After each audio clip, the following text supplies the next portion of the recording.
que quis assistir aula de evangelização, não sou eu que quis assistir que vim assistir aula de hebraico. Não.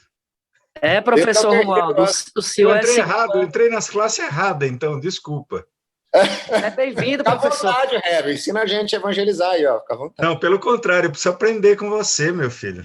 Não, mas aí ensina em hebraico, né? Que aí... É verdade, verdade. Podemos fazer um bem bolado. Professor, Desculpa, professor, aproveita e leva o David pro segundo ano também, por favor. Por quê? Não, só pra... Ele gosta muito de hebraico. É, mas o Não, David é que eu não filho do aprendi. Rodrigo, não tiraria o David Pode levar, Heber, pode levar, eu já aguento muito tempo, tá doido. Tá certo. Gente, desculpa que eu tô atrasado lá para outra aula, viu? Desculpa, eu tenho aula agora. Mas foi um prazer, viu? Me perdoem atrapalhar. Mas amanhã a gente se encontra. Deixa eu sair aqui, só um segundo.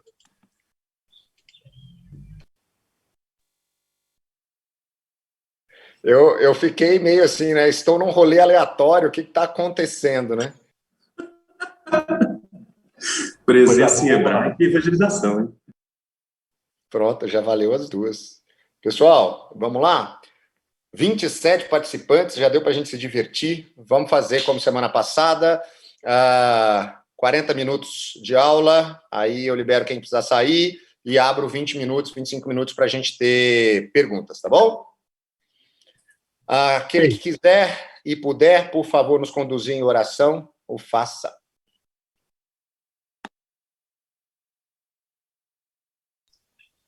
Senhor, nós te louvamos, Pai, por mais uma semana que o Senhor nos deste. Nós te louvamos também, Senhor, por esse momento de aula, que o Senhor também está nos dando. Pedimos, Deus, que o Senhor esteja nos orientando, Senhor, nesse momento de aula, que o Senhor possa estar sendo com o professor e com os demais colegas, Senhor, os amigos de classe. Nos dê, Senhor, uma semana abençoada. Esteja conosco. Essa oração que te fazemos em nome de Jesus. Amém. Amém. Amém. Eu coloco aqui para poder compartilhar a tela com vocês. Tá aqui.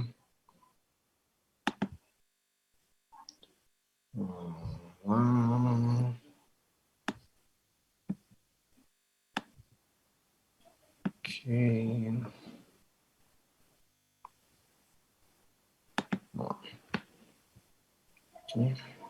Aqui. Joia. Pessoal, vocês estão me ouvindo bem aí? Tá bom, professor. Joia. Então tá bom, vamos lá. Como eu disse, vamos fazer aquilo que a gente fez semana passada, vamos seguir aqui no conteúdo e depois vocês vão anotando aí e tirando qualquer dúvida, né? A ideia é a gente falar um pouquinho sobre a mensagem evangelística hoje, né? E a mensagem do evangelho. Então, nesse sentido, eu quero já deixar bem claro, né, desde o início, que eu não vou passar para vocês um modelo no qual vocês têm que se utilizar e estou trazendo para vocês um enlatado que a partir de agora é a maneira que vocês vão usar para evangelizar. Longe de mim, acredito que vocês que já estão no terceiro ano do seminário já têm na mente e no coração de maneira, espero eu, muito clara, né? Uma maneira de apresentar o evangelho quando você for questionado.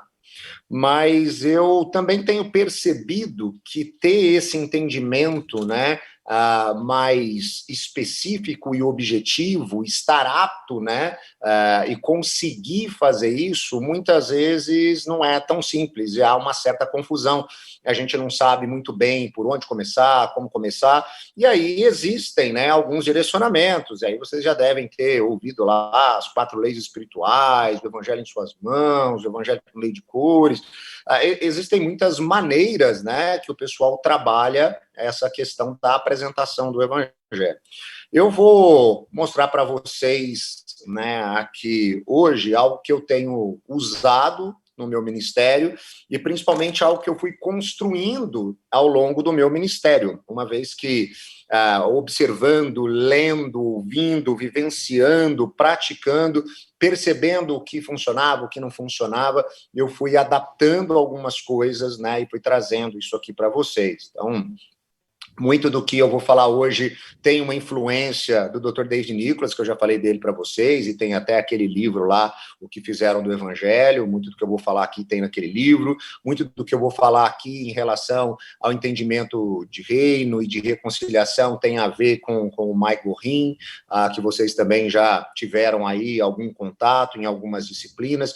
Então, algumas coisas do próprio Tim Keller. Então, assim, o que eu fui construindo ao longo da minha caminhada é o que eu chego e compartilho com vocês hoje, tá bom? Pensando, então, em textos a respeito do Evangelho, a gente às vezes fica imaginando, né? Seria mais fácil trazer uma definição do Evangelho se simplesmente a Bíblia dissesse assim, né? O Evangelho, 2 pontos. E aí trouxesse, né, uma boa definição sistemática para nós. Mas ela não faz isso, né? Ela traz inúmeros textos que ela cita, né, a expressão evangelho, como esse 1 Coríntios, que eu estou mostrando para vocês, que ele não esgota o assunto, mas ele traz, né, alguns elementos daquela que é a mensagem do evangelho.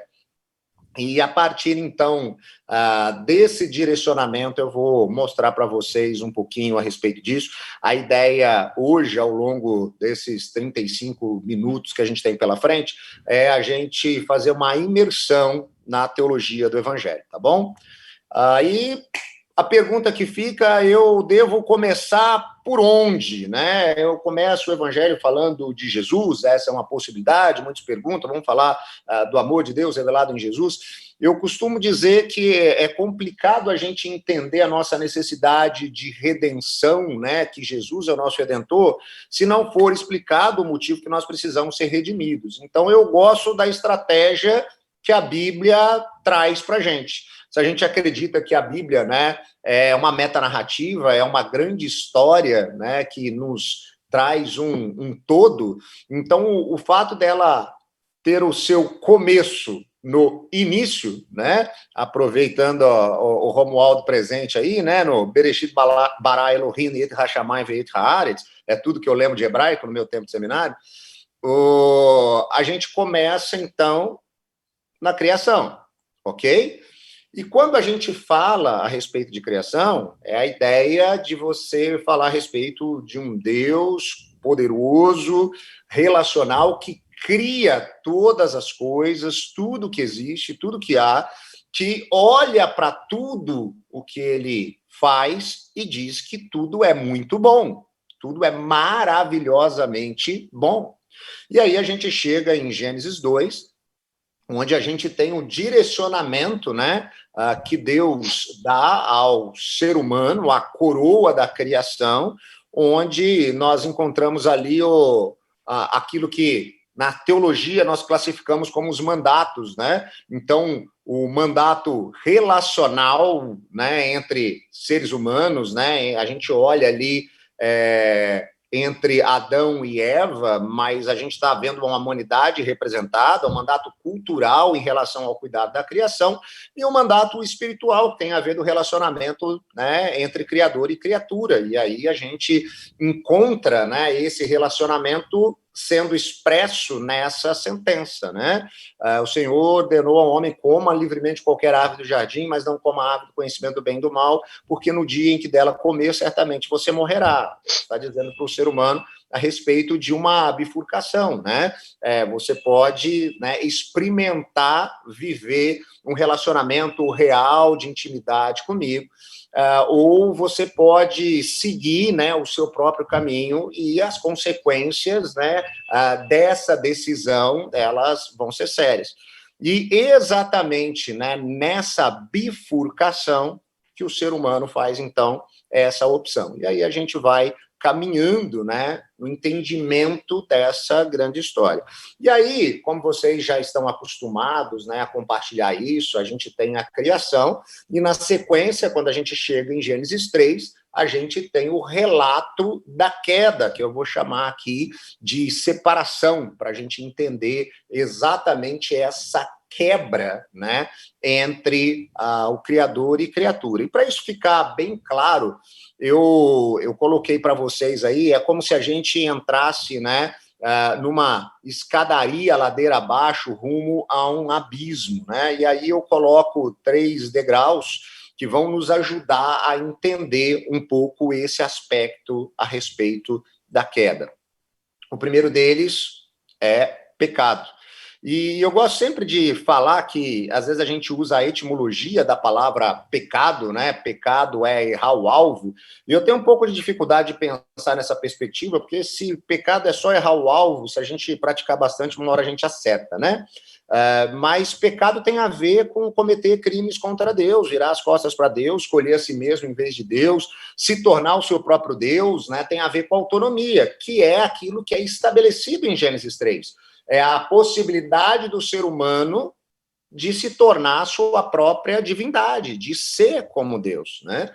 E aí, nós temos 2 aspectos importantes em relação ao pecado. O primeiro deles é a hereditariedade, né? Porque quando o pecado entra na história da humanidade, ele toma conta do ser humano como um todo, né?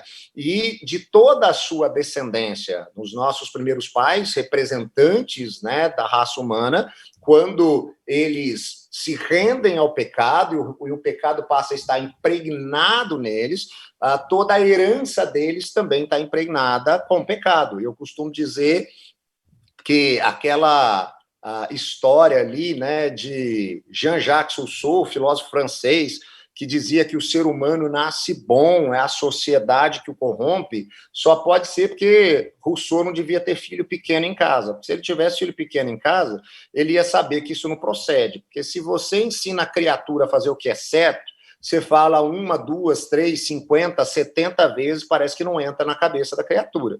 Mas se você, né, tem uma situação que você não disse nada e é algo errado, você não precisa ensinar. É item de série, vem no pacote, ela nasce sabendo, né? Eu costumo dizer que dentro do top 5 das primeiras palavras que uma criança aprende, sempre está meu, não, né? Esse tipo de coisa do egoísmo do ser humano, ele já faz parte da realidade desde a criança bem pequena.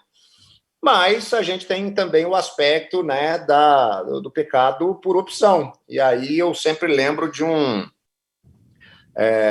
desses videozinhos de WhatsApp que eu recebi um dia, que tinha uma mulher passando roupa e ela estava muito brava, porque estava muito calor, e ela dizia assim...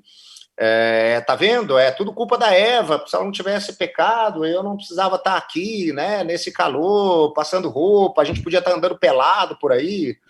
E, de certa maneira, existe o aspecto da hereditariedade, mas o nosso coração e a nossa inclinação ao pecado, ela é constante. A gente até tem esse hábito de dizer que Deus está no controle da nossa vida, mas, no fundo, a gente pensa, se ele não atrapalhar, tá tudo bem, né?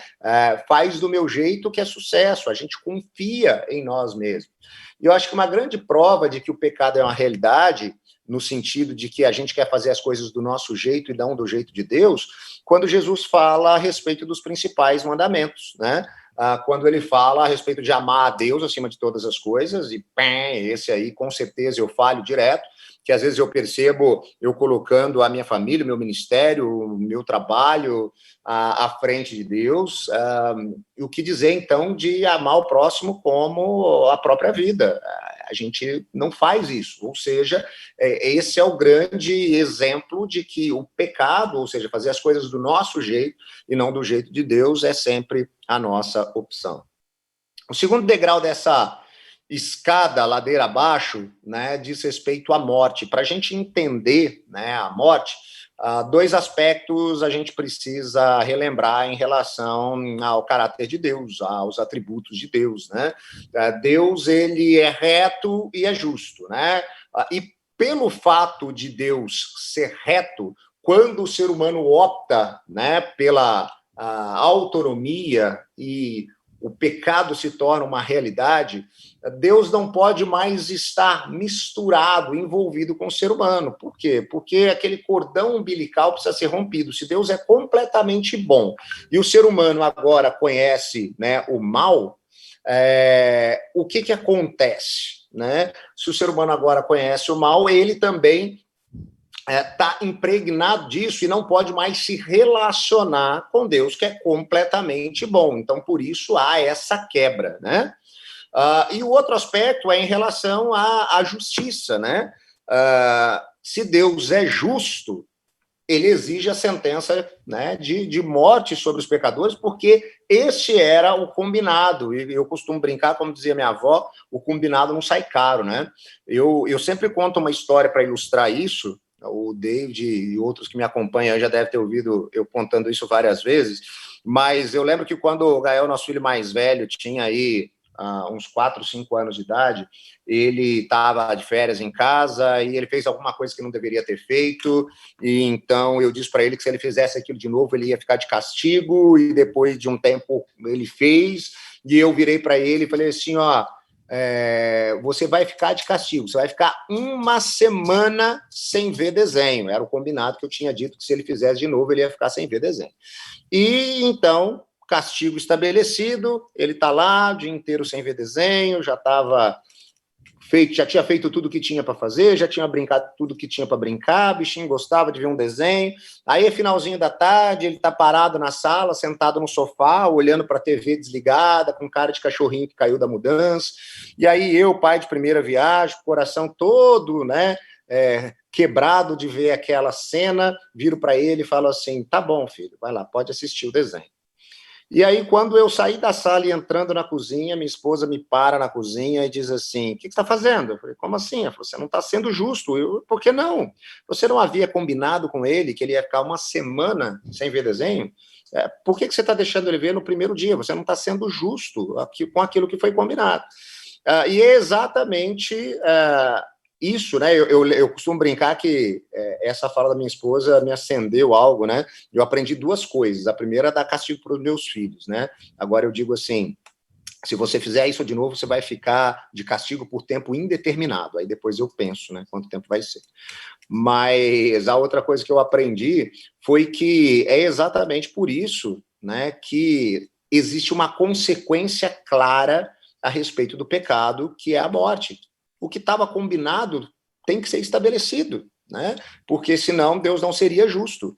Então, nós aprendemos aqui que o salário do pecado é a morte, a consequência do pecado é a morte, e como desgraça pouca é bobagem, a gente tem essa separação no aspecto espiritual, né? Esse cordão umbilical rompido, o ser humano afastado de Deus, a morte física, que por si só deveria nos levar a ter nojo do pecado, e a morte eterna, né? A condenação de ficar para sempre distante de Deus.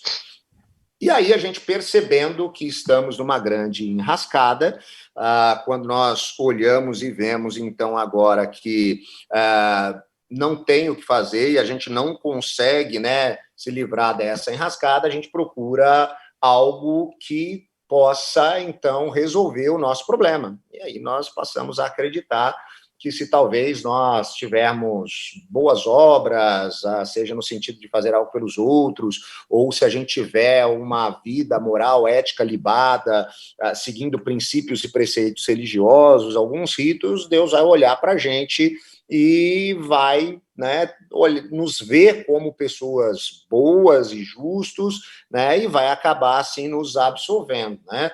A grande questão aqui é que nós, muitas vezes, acreditamos, né, que nós somos bons, e isso é algo importante para a gente trazer dentro do processo da evangelização. As pessoas acreditam, né, que são boas, uma vez que você está evangelizando, essa pessoa ainda não foi convencida do pecado, da justiça e do juízo, então ela não se percebe ainda realmente como pecadora. Então, é você trazer para ela esse aspecto dela se perceber comparativamente, porque ela sempre se olha, né, diante de outra pessoa, dizendo, eu não sou tão ruim, tão mal quanto fulano, né? Eu não sou tão mal quanto ciclano.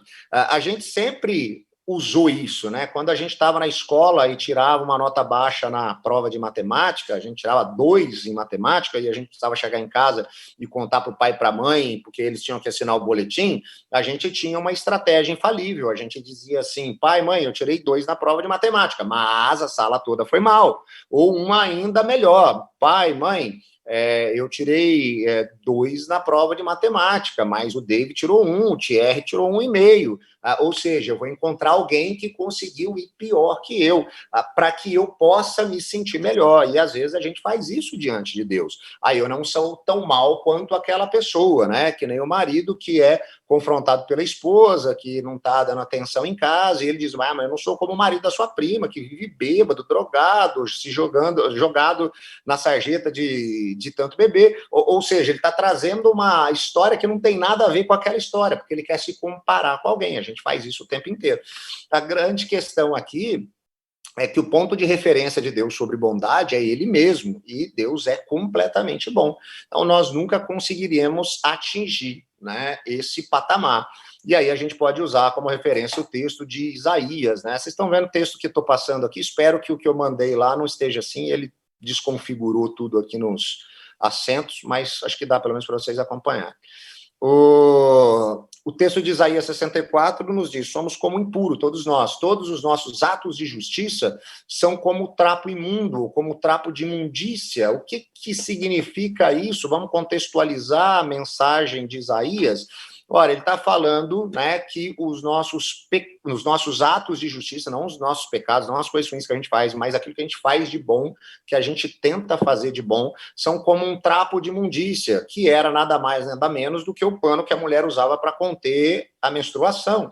Então, em outras palavras, o que Isaías está dizendo é tudo aquilo que a gente faz de melhor, nada mais é do que a gente apresentar diante de Deus uma bandeja cheia de absorvente usado, bem sujo e fedido, e dizer assim, Deus, isso é tudo de melhor que eu tenho para te dar. Essas são as nossas boas obras.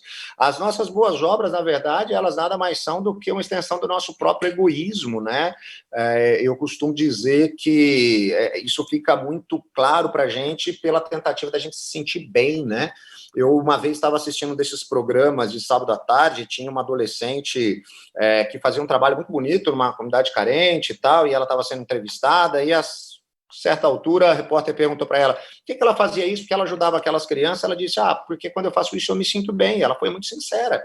A gente faz essas coisas porque a gente se sente bem conosco mesmo. Tem a ver com tentar aliviar de alguma maneira, mas isso diante de Deus não eleva o nosso padrão de bondade. Nós continuamos, né, estando abaixo, e se a gente depender, né, desse padrão, a balança sempre vai pesar para o negativo, porque o comparativo é Deus na sua bondade. Então, a ideia é que quando você chegar aqui, a pessoa esteja mesmo desesperada com vontade de se jogar debaixo do primeiro caminhão que passar, porque essa notícia é terrível. São péssimas notícias, más notícias, mas é fundamental que elas sejam apresentadas, apesar de hoje em dia a gente ter um pouco de receio de falar dessas coisas, porque se a gente não apresentar as más notícias como elas são, as boas notícias nunca serão tão boas assim, né? E aí a gente começa, quando chega no fundo do poço, né, a encontrar essa escadaria ou esses degraus que agora vão nos levando para uma outra perspectiva, né? E o primeiro deles que vem, né, ao nosso auxílio diz respeito ao amor, né? Porque se a gente questiona diante dessas más notícias, Deus não podia fazer nada, né, por nós. Ele fez.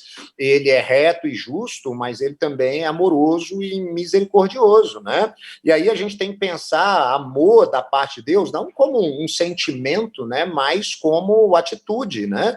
Esse plano de Deus de ter um relacionamento eterno conosco é colocado em prática, né? O famoso texto de João 3,16 diz que Deus amou o mundo de tal maneira que ele deu o seu filho. É uma ação, né? Para que a gente pudesse ter a vida eterna, e vida eterna é isso, segundo João 17, né? Que te conheçam, ao único Deus verdadeiro, e a Jesus Cristo a quem enviaste. Então, essa vida eterna, possibilidade que se contrasta com a morte eterna, é conhecer ao Deus verdadeiro, né? Por meio de Jesus, aquele que foi enviado. E aí, para a gente entender esse aspecto do amor de Deus, existe, né, esse plano estabelecido, né, desde a eternidade, que é o plano da substituição. Se nós não podemos resolver isso por nós mesmos, precisamos de alguém, né, que faça isso. E Deus nos ensina essa lógica da substituição ao longo da história, né?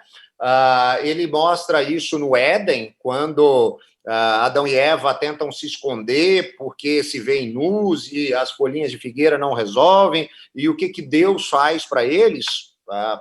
Roupas com pele de animais, ou seja, houve sangue derramado, né? Houve sacrifício por conta do pecado. A gente aprende isso, né, durante a Páscoa e a saída do povo no Egito, em que o cordeiro é morto no lugar do primogênito. A gente aprende isso nos ritos sacrificiais que são dados ao povo, né, por Moisés, e estão ali estabelecidos nos livros da lei, né, onde se matava um animal, né, por conta do pecado. A grande questão é que o pecado entra na história pelo próprio ser humano. Então, esse sacrifício, né, animal, ele é insuficiente, por isso ele tinha que ser repetido todo ano, né? Não tinha sido nenhum daquele tipo de animal que tinha trazido o pecado, mas o próprio ser humano, né? Então, para poder combater isso, né, a gente precisava exatamente de um substituto que tivesse dois aspectos, que fosse imaculado, que fosse perfeito, que fosse sem pecado. Se ele tivesse pecado, ele não poderia ser, né, o sacrifício por outro. E ele precisava ser humano, porque o pecado entrou na história, né, por meio do ser humano. Então, a gente pode lembrar aí de 1 Coríntios 15, né, visto que a morte veio por meio de um só homem, também a ressurreição dos mortos veio por meio de um só homem. Da mesma forma como em Adão todos morreram, em Cristo todos serão vivificados.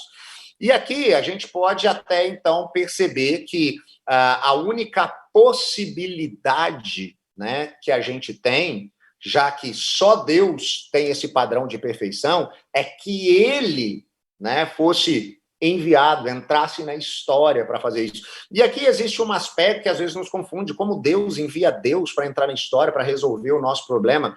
E aí a gente não precisa entrar em detalhes da economia trinitária, mas eu acho que já é bom, já que a gente está falando de evangelização, você vai depois ter que tratar, né, desse assunto, e você pode trazer aqui o aspecto do papel da Trindade na história da redenção, né? Como Deus, o Criador de todas as coisas, elabora esse plano, como Jesus, né, é aquele que bate no peito, entra na história, né, para ser o substituto, para colocar em prática esse plano, e como o Espírito Santo é aquele que nos revela esse plano, como traz o entendimento desse plano ao nosso coração. E aí a gente chega no segundo degrau, especificamente a respeito de Cristo, né?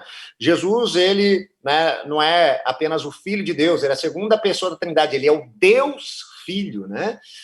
Ele é o próprio Deus encarnado. Ele é popular no nosso tempo, mas a princípio as pessoas não sabem muito bem quem ele é, porque elas dizem que ele é o maior administrador, o maior psicólogo, o maior mestre, mas Jesus não se propôs a ser nenhuma dessas coisas, né? O Jesus, ele se coloca, né, como o Deus encarnado, e é isso que nós encontramos em Romanos, né? Deles são os patriarcas, a partir dele se traça a linhagem humana de Cristo, que é Deus acima de tudo, bendito para sempre. Ele é Deus, tem a ver com a divindade de Jesus, e isso é fundamental dentro do processo do nosso entendimento, quando a gente está levando isso para que a pessoa possa, né, ser alvo dessa ação do Evangelho. Então, as palavras em destaque nesse degrau têm a ver com divindade, né? Ele é Deus e nunca pecou, e a sua humanidade, né? Ele nascido de uma virgem por ação do Espírito. E aqui tem um simbolismo interessante.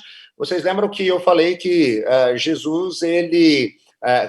que eu falei que o pecado, né, ele tem o aspecto da opção e o aspecto da hereditariedade. O simbolismo aqui, né, do nascimento de uma virgem não tem a ver com a questão do sexo ou qualquer outra coisa, mas ele é um aspecto simbólico para mostrar que tem uma concepção sobrenatural, de maneira que a natureza de Jesus, ela é diferente da natureza dos outros seres humanos. Então, para esse entendimento acontecer, é a ideia da concepção sobrenatural, né? Para Jesus ser percebido, então, como aquele que não carrega, né, esse gene, que não carrega, né, o pecado impregnado nele. Se você me perguntar, então, pastor, muito provavelmente, então, as primeiras 5 palavras de Jesus não teve não e meu? Provavelmente não. Eu acho que ele não tinha esse egoísmo já intrínseco nele, né, quando ele nasceu. Mas existe um outro aspecto, assim como Adão, que também, né, quando é criado, não tem essa inclinação, ou seja, Adão e Jesus, aqueles que tiveram efetivamente um livre arbítrio, a possibilidade efetiva de escolher ou não pecar, Jesus, diferentemente de Adão, ele escolhe não pecar, ele não cede. Igualmente a Adão e Eva, ele é tentado, mas ele não cede à tentação, e ele vence, então, o pecado. Ele é, então, o Deus Filho, que foi dado por Deus, o Pai, ele é um homem sem pecado, que nasceu da Virgem. E aí a gente chega no aspecto da cruz, né? Se a substituição foi a solução que Deus idealizou para o problema do pecado, então em Jesus, né, foram atribuídos sobre ele, né, todos os nossos pecados. Deus tornou pecado por nós aquele que não tinha pecado. É aquele entendimento de que a cruz foi o maior para-raio da história. Todos os nossos erros, falhas e o que a gente tem de pior foi colocado sobre Jesus, né? E ele é, então, punido e morre a nossa morte. Ele sofre pelos pecados uma vez por todas, o justo pelos injustos, para conduzir-nos a Deus. Ele foi morto no corpo, mas vivificado no espírito. E às vezes a gente para por aqui, às vezes a gente se esquece de algo fundamental que tem a ver com a ressurreição. Voltando a falar do meu filho mais velho, quando era mais novo, uma outra situação referente a ele tem a ver com isso. Quando eu estava plantando a igreja em Jaguariúna, a gente teve lá um rapaz que trabalhava na Samsung e que chegou na igreja, nunca tinha frequentado a igreja, e tive um tempo de discipulado, de evangelização, primeiro, depois discipulado, até o batismo dele, o acompanhei, ele fez diversas aulas e cursos comigo, e ele uma vez estava viajando a serviço em Dubai, trouxe de presente para mim, que ele tinha ganhado lá, um alcorão de bolso, todo desenhado, trabalhado, parece essas biblinhas de bolso, muito bonitinho, e ele sabia que eu já tinha visto vários livros, né, de religiões que eu usava para aulas, para ensinar alguma coisa, e falou, pastor, trouxe para sua coleção, para mostrar para os alunos, tal, de fato, muito bonito, todo pintado, tal, e eu deixei ele em cima a gente se reunia na época no auditório de uma faculdade, eu deixei aquele alcorão em cima da mesa, e fui, então, né, conversar com outras pessoas. Quando eu volto, tinham roubado o alcorão do pastor dentro da igreja, né? Ficou meio estranha essa sentença, mas foi isso que aconteceu. E aí eu saio, né, atrás do alcorão, e aí, de repente, eu avisto, né, ali no pátio da faculdade, o alcorão, adivinha onde? Claro, na mão do filho do pastor. Ele estava ali em cima de um banco, com um alcorão na mão, né? Umas 5 ou 6 crianças da idade dele ali, 4, 5 anos, 3, 4, 5 anos embaixo, e ele abriu o alcorão e eu falei assim, meu Deus, né? Agora que a bomba explode. E ele então virou e disse assim, isso aqui é uma Bíblia. E eu falei, ai, ai, ai, deixa eu correr, porque se explodir, pelo menos não pega nas crianças. E ele falou assim, aqui está escrito o seguinte. E aí ele abriu aquele negócio tudo pintado, ele achou aquilo estranho, mas não sabia ler ainda, né? Então ele continuou dizendo, aqui diz o seguinte, Jesus morreu na cruz, mas ele ressuscitou. Eu confesso para vocês que, naquele momento, eu tive um misto de sensações. Eu não sabia se eu ficava bravo dele ter pegado algo sem pedir, se eu achava engraçado a confusão dele com a Bíblia e o Alcorão, ou se, como pai, eu chorava, porque meu filho de 4 para 5 anos de idade tinha algo na mão que não era a Bíblia, mas ele achava que era a Bíblia, e se ele tinha algo para compartilhar com os amigos, ele não tinha nenhuma dúvida. Ele sabia o que dizer. Jesus morreu na cruz, mas ele ressuscitou. E aquilo mexeu muito comigo, porque eu comecei a perceber como eu, às vezes, né, negligenciava a mensagem da ressurreição. Mas se o pecado traz a morte, onde não tem pecado, não pode haver morte. Então, Jesus, ele ressuscitou dos mortos. Esse, então, é a prova efetiva de que o plano de Deus funcionou. É por isso que Paulo diz que se Cristo não ressuscitou, inútil é a fé de vocês, é a fé que vocês têm, e vocês ainda estão em seus pecados. E aí, a gente chega naquilo que talvez seja um pouquinho mais diferente do que vocês estão acostumados. Eu falei que, geralmente, a gente já dá um pulo, né, para a consumação, né, e a gente já está na eternidade, mas existe o aspecto da restauração, né, como que Deus está nesse entendimento de uma teologia do reino, do já e do ainda não, né? Como que ele está estabelecendo as coisas aqui. Portanto, se alguém está em Cristo, é nova criação, as coisas antigas já passaram, surgiram coisas novas, tudo provém de Deus, que nos reconciliou consigo mesmo por meio de Cristo, e nos deu o ministério da reconciliação, ou seja, Deus em Cristo estava reconciliando consigo o mundo, não lançando em conta os pecados dos homens, e ele nos confiou a mensagem da reconciliação. Eu costumo usar a seguinte figura para ilustrar esse nosso papel, né? A gente está aqui no interior de São Paulo, quando a gente quer ir para o litoral, a gente tem que descer a serra, né? E às vezes a gente pega muito trânsito e tudo mais, mas chega um determinado momento no meio do caminho que a gente está dentro do carro, ainda está longe da praia, a gente não está pisando na areia, a gente não está vendo a imensidão do Mar Azul, mas a gente tem a sensação, com aquela brisa suave, aquele vento diferente, aquele cheiro, aquele aroma batendo no nosso rosto, de que nós chegamos à praia, que nós chegamos no litoral. A gente vira para quem está do lado e fala, chegamos no litoral, chegamos na praia. Eu acho que, se a gente pensar na realidade do já e do ainda não, o reino de Deus já veio em Cristo, apesar dele não ter se estabelecido de maneira plena, e isso só se dará na eternidade. O nosso Ministério da Reconciliação, esse entendimento de processo da restauração, nos leva a perceber, né, que o nosso papel é ser essa brisa suave, né, que toca o rosto das pessoas e as leva a perceberem: o reino de Deus está entre nós, o reino de Deus está entre nós. Então, quando nós vivemos e transbordamos o evangelho, é como se esse vento tocasse as pessoas, as levando a perceber que o reino de Deus está entre elas. Faltam 2 minutinhos, e aí eu ainda consigo falar da consumação, e depois eu falo sobre a questão de aspectos relacionais quando a gente voltar. Aí a gente chega, enfim, num entendimento, né, da consumação, porque a mensagem de Cristo é uma mensagem que nos enche de esperança, de que esse reino se dará de maneira plena, e ainda que a gente enfrente as dores e as lutas e as pandemias e o luto e a perda e a enfermidade aqui na história, nós temos a convicção de que, quando os nossos olhos se fecharem para a história, eles se abrirão para a eternidade. Jesus estará diante de nós e ele enxugará dos nossos olhos todas as lágrimas que nós derramamos, né? Apocalipse 21:5 diz: eis que estou fazendo novas todas as coisas. Escreva isso, pois essas palavras são verdadeiras e dignas de confiança. Essa é a mensagem, de fato, que traz esperança ao nosso coração, e a mensagem que a gente pode confiar. A gente volta aqui, já na sequência. Thierry, abre de novo a sala para a gente, por favor.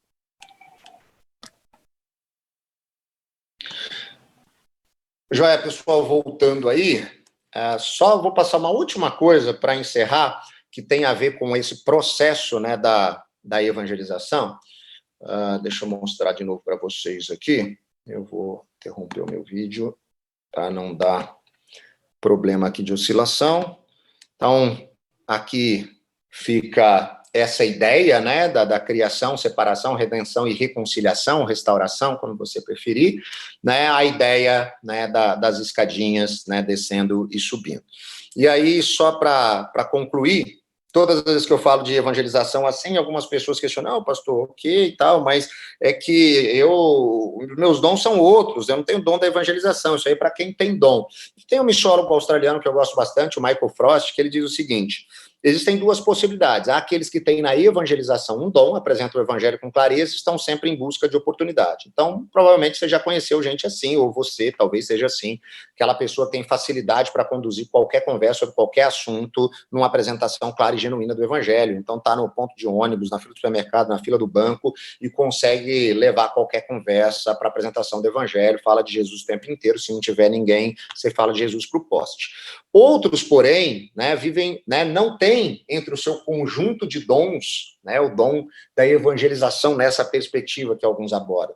E ele, então, diz: esses, então, vivem uma vida de comunhão com Deus, testemunham nas atitudes, relacionam sabiamente com as pessoas, esperam perguntas para que possam responder graciosamente com o evangelho.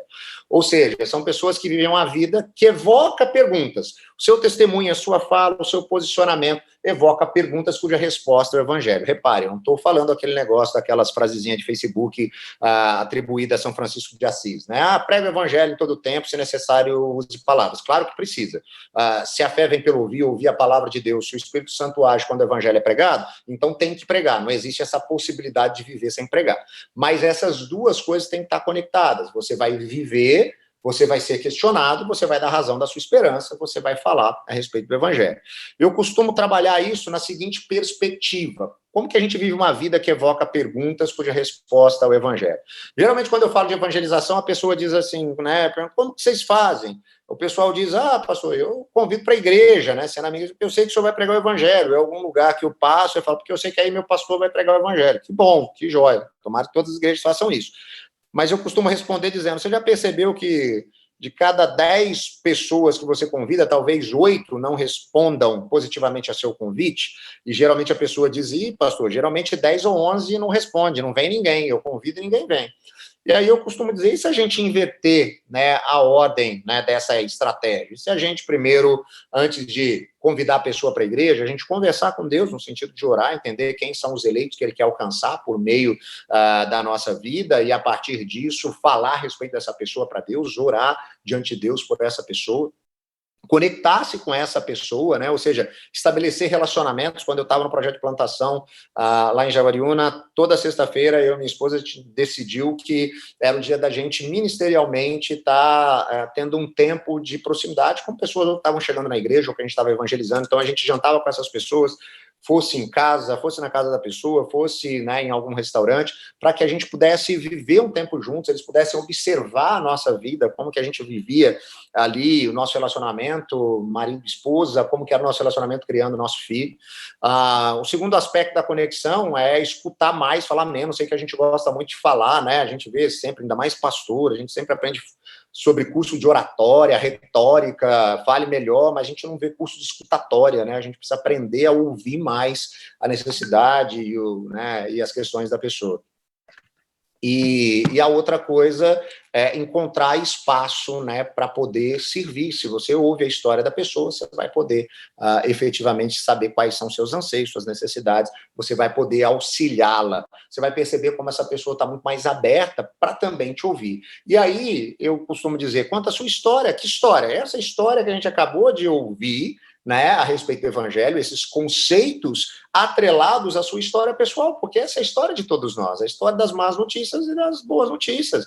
As más notícias, como nós estávamos também completamente tomados pelo pecado, porque geralmente a gente fala a respeito, né, vai falar a respeito do pecado e é apontando para a pessoa, mas a ideia é, não, aponte o dedo para você mesmo, conte a sua história, como o pecado era algo complicado para você, como isso ainda é uma luta constante, mas que a boa notícia da ação de Jesus é aquilo que te justifica, é o que muda o seu comportamento, que você de fato não é bom, porque a pessoa pode achar que você é pastor ou líder e que você é bom por causa disso, porque você segue algumas regras e você tem uma vida ética, e você tem que deixar claro que você não é aquilo, que você não é bom, mas que você, né, apesar de não ser justo, é justificado por meio daquilo que Cristo fez. E então, enfim, você vai convidar essa pessoa para a igreja, e você vai perceber a diferença, como talvez, né, dos convites que você fizer, um número bem maior de pessoas irá aceitar o seu convite. Estou interrompendo o compartilhamento, estou abrindo o vídeo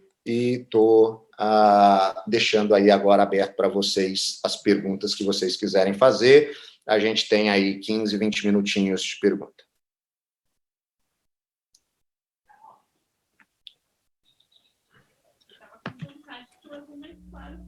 Um de cada vez. O David já está aparecendo a barba dele aí, ele estava me lembrando aqui pelo WhatsApp o negócio do Rousseau, eu sabia essa questão do Rousseau, eu até brinco que é isso mesmo, ele estava falando que Rousseau teve 5 filhos, né, com a amante, e que, né, mandou tudo embora. Eu também já conhecia, já tinha lido a respeito dessa história, né, de que ele tinha deixado todos os filhos no orfanato. Então é exatamente por isso que eu brinco, porque ele não tinha filho pequeno em casa, né? Eu já conhecia essa história também, David. Quem mais?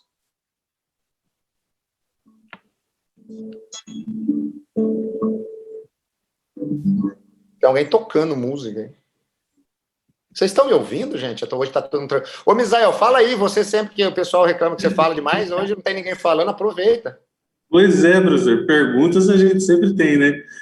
O senhor falou dessa questão de fazer uma conexão entre a nossa vida, né, e a questão que a gente entendeu do Evangelho, nessa perspectiva de criação, que é da redenção e tal. Por exemplo, e quando, eu não estou falando isso por considerar mais santo, menos santo, não, mas e quando você não sabe o momento em que você foi alcançado por Cristo? Por exemplo, eu nasci em lar cristão e eu não tive essa cisão que talvez muitos têm de vir de uma fé católica para uma fé protestante correta, quando você não tem essa questão de uma outra vida fora essa de Cristo. Eu não sei que dia que foi o dia que eu me tornei cristão. Existe alguma questão que a gente possa trabalhar nesse sentido? Assim, claro que eu ainda sou pecador, eu entendo isso, mas eu falo dessa questão de conexão com aquele que está vindo de uma outra fé. Como que eu faço, assim, para poder explicar isso de melhor maneira para a pessoa, já que eu não tenho tantas experiências nesse sentido de vindo de uma outra fé? Fantástica pergunta, Misael. Sua história é muito parecida com a minha, né? Porque a pessoa fala, vai trabalhar com evangelização, geralmente você imagina uma pessoa que teve uma vida, passou por tudo isso, aí ela tem uma experiência sobrenatural, e aí ela passa, aí eu vou contar a minha história, eu falei assim, eu sou 5ª geração de presbiterianos, 4ª geração de pastores, a gente sempre viu na igreja, né, aí você pode pensar, não tem, né, nada para você falar de uma história impactante, mas é claro que tem, sabe por quê? Porque a tendência de pessoas como nós, né, que foram criadas no Evangelho e que durante muito tempo acreditaram, né, que eram aceitas por Deus exatamente pelo comportamento, pela bondade, e não compreendiam a graça, talvez seja algo ainda mais arrebatador quando a gente fala do que a pessoa que estava, eu tinha esse problema, aí apareceu e mudou.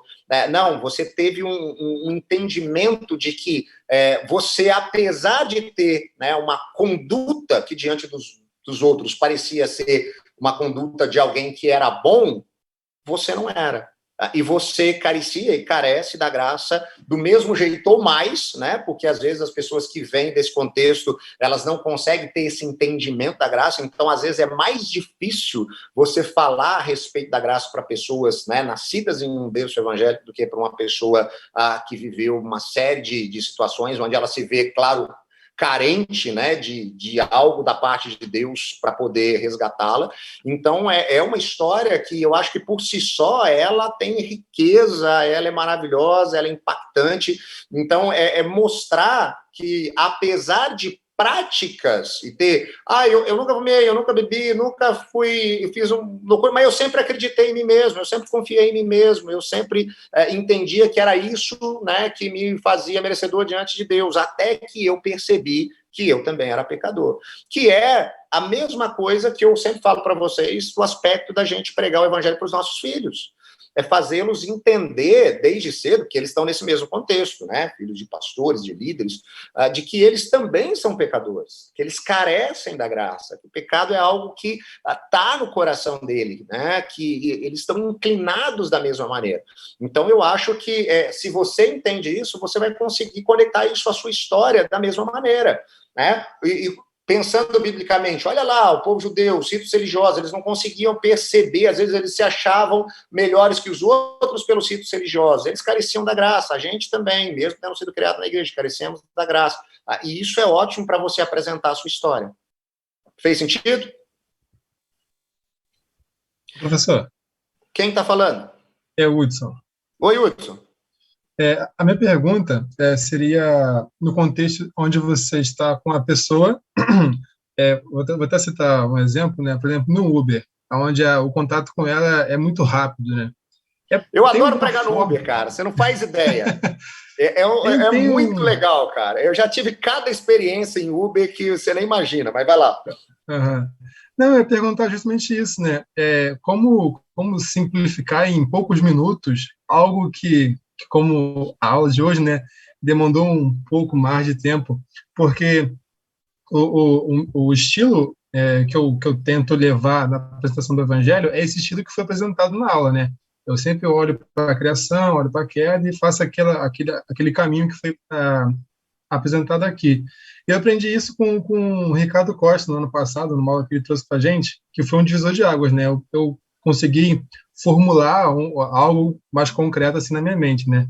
Só que nessas situações de Uber, assim, ou contato no ônibus, sei lá, né, é algo muito rápido, então você não tem muito tempo para explicar as coisas. Você não pode sair jogando tudo e, vou descer aqui, tchau. E eu gostaria de saber se tem alguma coisa, alguma dica, sei lá, algum método. Hudson, excelente pergunta. Eu acho que assim, quanto mais você praticar isso ao seu próprio coração, mais você se imergir, né, na história, na teologia do evangelho, mais esse negócio vai transbordando de você, você vai perceber que mais simples é de fazer isso. Por quê? Porque você vai perceber, né, com mais naturalidade uma maneira de fazer essa apresentação. Primeiro, na questão das pontes. Uma ponte que ela é básica, que eu brinco no caso do Uber, que ela antecipa para mim, é que uma das perguntas, né, geralmente o Uber me pega para levar no aeroporto e aí tem um tempo de 15 minutos, é um tempo razoável. Vamos dizer que 8 minutos é um tempo bom, 15 minutos é mais que o dobro. Para você ter um primeiro contato, tá, gente? Eu já falei para vocês que eu não creio nesse negócio de chegar e ficar esperando a pessoa dizer para você que ela aceita Jesus. Não é essa a minha linha, tá? Mas eu acho de você ser instrumento dentro do processo que Deus está fazendo na vida da pessoa. Então, para mim, o primeiro ponto de contato que para a gente é mais simples é que o cara costuma perguntar o que você faz? Ok, aí já fica um pouco mais fácil. E aí, quando eu falo o que eu faço, sou pastor, tenho tentado ajudar, né, as pessoas, principalmente, né, tenho vivido tempos difíceis, e isso é uma realidade, né, e aí você entrou nisso, no momento em que a gente está passando o que a gente está passando, você já tem, o caos existe, isso é castigo? Não é um castigo específico de um pecado específico, mas o caos, a morte e o sofrimento existem, né? Porque o ser humano fez uma opção de virar as costas para Deus, teve consequências caóticas, é por isso que a gente vive esse mundo, né? Esse mundo instável, que tem dor, tem sofrimento, mas, cara, Deus, nossa, Ele nos ama tanto que Ele resolve isso, né? E é isso que a gente tenta passar nas nossas mensagens, é por isso que eu sou pastor, para tentar mostrar que Deus, por amor, entrou na história, na pessoa de Jesus, para pagar esse preço, essa dívida que a gente tinha, né, e cara, ele caminhou na direção da cruz e venceu a morte, uma vez que esse negócio não podia vencê-lo, exatamente para a gente poder viver um relacionamento com ele, e isso transforma a nossa maneira de enxergar o mundo ao nosso redor. Não diz respeito ao nosso merecimento, não é porque a gente merece isso não, mas é porque ele quis fazer assim, ele quis nos amar. Você precisa pensar a respeito disso, você precisa ler sobre isso. Você consegue fazer isso em 5 minutos, em 6 minutos, e deixar. Eu não tenho, como eu disse, a expectativa que num contato tão breve como esse, né, você vai ter a possibilidade de apresentar conceitos, mas você vai ser aquele instrumento que instigou a pessoa. Cara, é muito comum, quando eu estou saindo, o pessoal perguntar para mim assim, como é que... Alguns já me chamam até de pastor, né? Eu vou saindo, o cara fala, pastor, como é mesmo o nome da igreja que o senhor falou que é? E geralmente eu nem falei ainda, eu falei, é presbiteriana. Ele falou, presbiteriana, o quê? Eu falei assim, é presbiteriana, mas assim, né, procura conhecer a Bíblia, e se você tiver oportunidade, tal, de ver alguma coisa em relação à igreja presbiteriana, né, ou uma igreja que seja bíblica, que pregue a Bíblia. Então, assim, essas situações, elas acontecem mesmo nesses contatos rápidos. Mas eu volto a dizer para vocês, eu acredito que a evangelização intencional por relacionamentos, ela é muito mais efetiva. O que não nos tira a responsabilidade de que em situações como essas, que Deus coloca uma pessoa ali na nossa frente que às vezes está sedenta. Então é muito engraçado, cara, porque às vezes eu estou muito cansado, assim, e entro no Uber, aí o cara começa a falar assim, eu falo assim, não fala nada que vai dar da ponte, não fala nada que vai dar ponte. Aí o cara vem, nossa, então, tá acontecendo isso, e papapá, e o cara começa a abrir o coração e fala, meu Deus do céu. Não vai dar tempo aqui, mas eu deixo para a semana que vem, eu preciso contar um dia para vocês que eu fui parar no velório do pessoal do PCC, por acaso, um cara que tinha sido morto no combate lá com a polícia, e eu, sem saber, fui chamado para fazer ofício fúnebre. Quando eu cheguei lá, estava todo o PCC, mas eu conto isso para vocês, uma outra história. Mas eu só estou falando disso porque quando eu saí de lá, eu saí brigando com Deus. Deus, o senhor é doido? Como é que o senhor me coloca nessa? Deve estar cheio de polícia lá, agora eu vou ficar conhecido como pastor do narcotráfico, os caras vão me prender. E aí eu estava dentro do carro brigando com Deus, e aí foi como se Deus falasse para mim assim, olha, eu podia levar qualquer pessoa ali. O que não falta aqui na região de Campinas é pastor, mas eu queria levar alguém ali que pudesse, né, pregar efetivamente o evangelho, que foi o que eu fiz em 8 minutos. E vi um monte de gente chorando ali por uma mensagem, né, extremamente simples, né, naquela situação. Então, Deus é que vai gerando essas possibilidades, essas oportunidades. Mais alguém? Professor, posso falar? Quem está falando? Israel. Anderson, você quer falar antes? Não, eu só coloquei Anderson, pode falar antes, porque o pessoal fala que o Israel fala muito. Não, tranquilo. Eu só interrompi porque eu coloquei no chat antes que eu me esquecesse de falar, e se não desse tempo de falar, aí não tinha problema. Sobre a aula de hoje e tudo que está sendo dito, nem sempre a gente tem tempo hábil para desenvolver um relacionamento de forma que a gente veja o fruto e tudo mais. A semente está sendo lançada e vida que segue. Exatamente. Né? É que na faculdade eu estudei física antes de muito tempo atrás. E eu me lembro que a minha conversão, inclusive, foi lá, apesar de nunca ter saído da igreja fisicamente e tal. Então, eu percebo que, pelo menos no ambiente acadêmico, é muito difícil você desenvolver um diálogo de forma que você consiga partir dos pressupostos como criação, queda, eles não estão nem aí. Como outras pessoas que eu já encontrei, inclusive na igreja, galera que chega. A nossa igreja, ela recebe muito universitário, e eu leciono na EBD, então, de vez em quando, no final da aula, eles perguntam algumas coisas nesse sentido, alguns questionamentos nessa direção. Então, realmente, cada caso vai ter que ser um caso mesmo, para poder começar construir uma ponte para levar a pessoa até Jesus. Tem algumas que são mais rápidas, né, a conversão de outras demora mais, mas eu estou dizendo em relação à ponte de contato, o início, né, o da conversa ali, para começar a desenvolver algo mais profundo. Anderson, né? Exatamente, e às vezes, né, nesse caso aí, essa questão da conexão com a sua história, esse negócio, ele fala bastante, porque o que eu tenho percebido é que muitas vezes esse negócio parece inócuo, né, porque a gente quer apresentar o evangelho, só o conceito que não está atrelado à nossa vida, né, e aí esse conceito, ele parece algo etéreo, sabe? Ok, porque essa história que eu contei para vocês, ela não é uma história novidade no mundo ocidental. Em tese, todo mundo sabe disso, entre aspas, né? Todo mundo já ouviu um pouco dessa história. Então, parece que é uma história comum. Agora, você precisa entender o poder por detrás dessa história. E aí, quando você conecta a vida, né, nisso, isso vai ficando, né, cada vez mais forte. O cara vai percebendo que, não, de fato, essa história tem um efeito avassalador, né? E é isso que vai começar a acontecer na vida da pessoa que está sendo o alvo dessa ação, né, da mensagem do evangelho. Então, mas eu concordo com você, cada situação é uma situação, às vezes é mais simples, às vezes demora mais tempo. Eu tive uma situação próxima, né, de um amigo, meu melhor amigo, foram quase 3 anos, 2 anos e meio, né, falando e fazendo conceito e tal, meu amigo de colegial. Teve um dia que eu falei assim, Deus, eu desisti, porque eu gastei tudo que eu sabia, não sabia e nada, né? Aí, no sábado seguinte, aconteceu de uma outra igreja, esse cara aí, eu já tinha remado muito com ele, e ele entendeu que tinha, né, virado uma chavinha na cabeça dele, e eu não estava junto, mas olha, foi um papel importantíssimo, quase 2 anos martelando na cabeça dele, mas foi uma questão específica, e a gente tem várias situações, e isso é muito legal. Por isso que eu sempre falo com vocês, né, da questão da jornada. Existe uma coisa chamada escala de Engels, que depois a gente pode resgatar, não tem nada a ver com o Engels do Marx, não, tá? É outro Engels.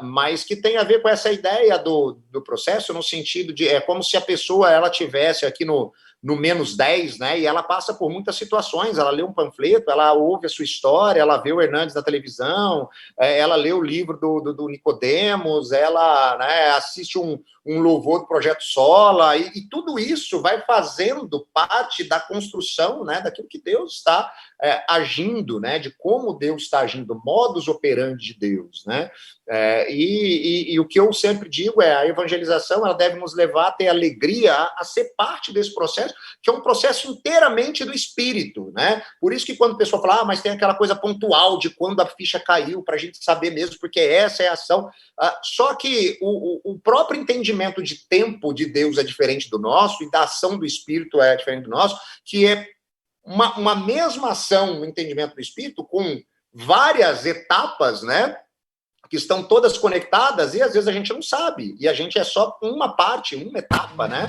daquele todo que o Espírito que está fazendo, né, então ele está simplesmente nos colocando naquela situação, nos conduzindo para ser parte daquilo que ele mesmo está construindo. Mas legal sua contribuição, é isso mesmo, por isso que a gente vai ter uma parte ali disso, né, que é a parte de um todo. Para a gente terminar, mais uma gente. coisa rapidinho, Oi, quem está falando?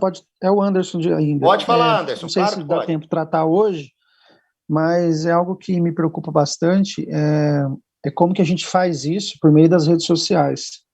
A igreja que não está hoje online, ela está fora. Viu muitas igrejas, ano passado, fecharem as portas, membros migraram para outros lugares, por conta da igreja estar online, dela usar recursos, dela usar aplicativos, dela usar edição de vídeos e tudo mais. Então, que acho que faz excelente.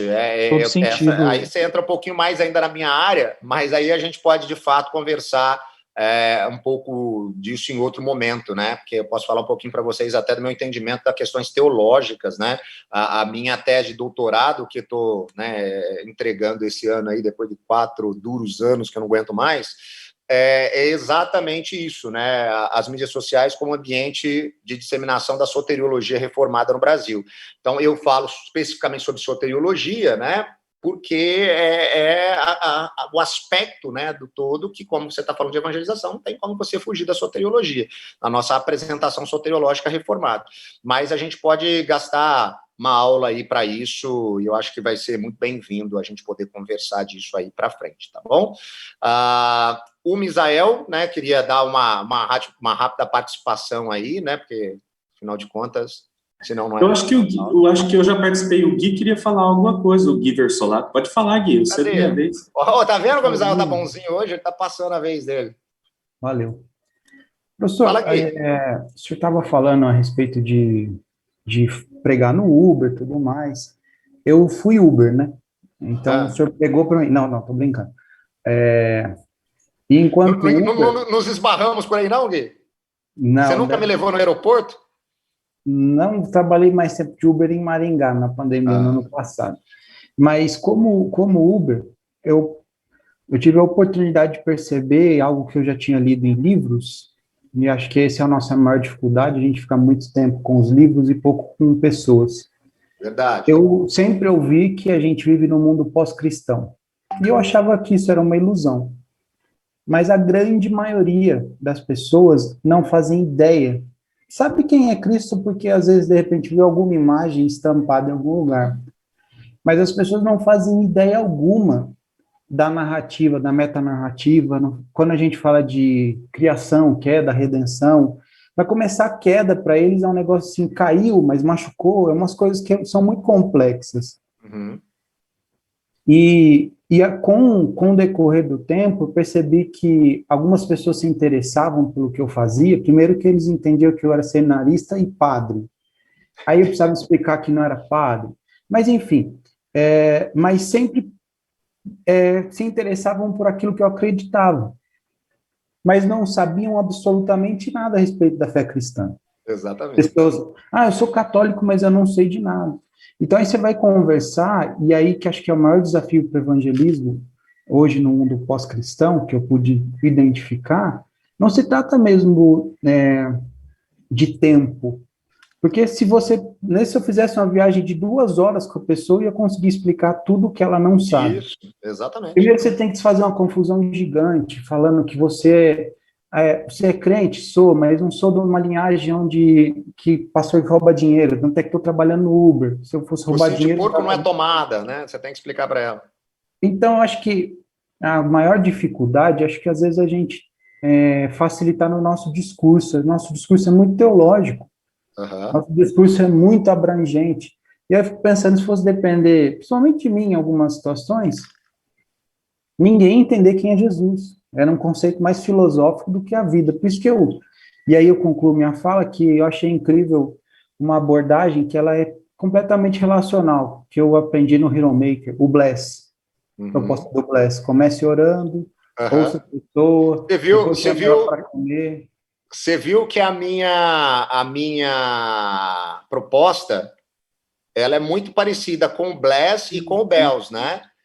O Bless, que é na verdade, né, não é nem do Hero Maker, é do David Ferguson, no livro mais antigo dele, que chama Discover Your Mission Now, é onde ele traz isso. Então, essa ideia que eu coloquei ali, você foi no sério, né, que eu converse com Deus, essa coisa de colocar como, né, 4 letras iguais, né, é a ideia do Bless e a ideia do Michael Frost, muito parecida com o Bless, que é o Bells, que ele também trabalha essa mesma ideia, que é trazer para esse relacionamento. Mas o que eu quis falar para vocês, por isso que eu termino com isso e falo, conte a sua história atrelada a essa história, porque se a gente não conseguir, né, apresentar, não conseguir digerir nós mesmos a ideia conceitual do que é o evangelho, a gente não vai conseguir apresentar essa história. Desculpa te cortar, Gui, pode continuar.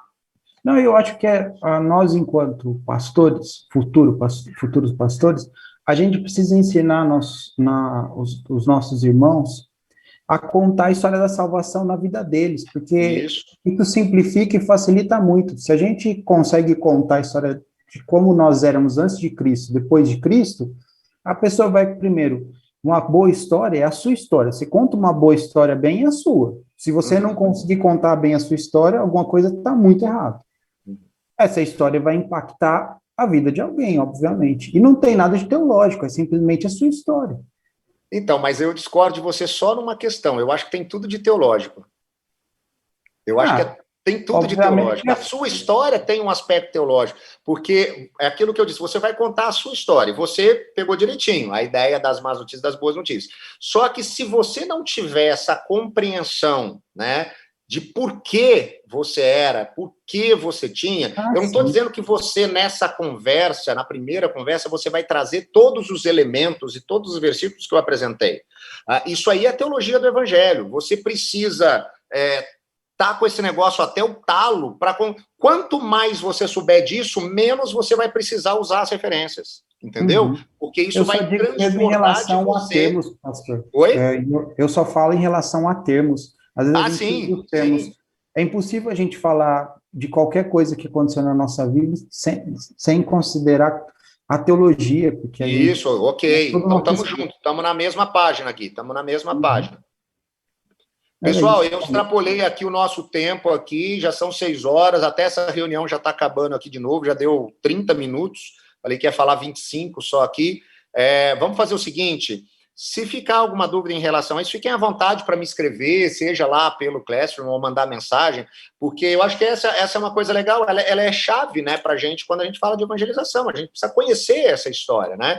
E eu achei legal aqui que muitos já tinham tido contato, né, com um pouco disso. Geralmente, quando eu chego aqui e apresento isso no 3º ano, era muito comum, muitos alunos, o cara ainda está perdido de por onde ele começa para contar a história, o cara já está quase se formando, né?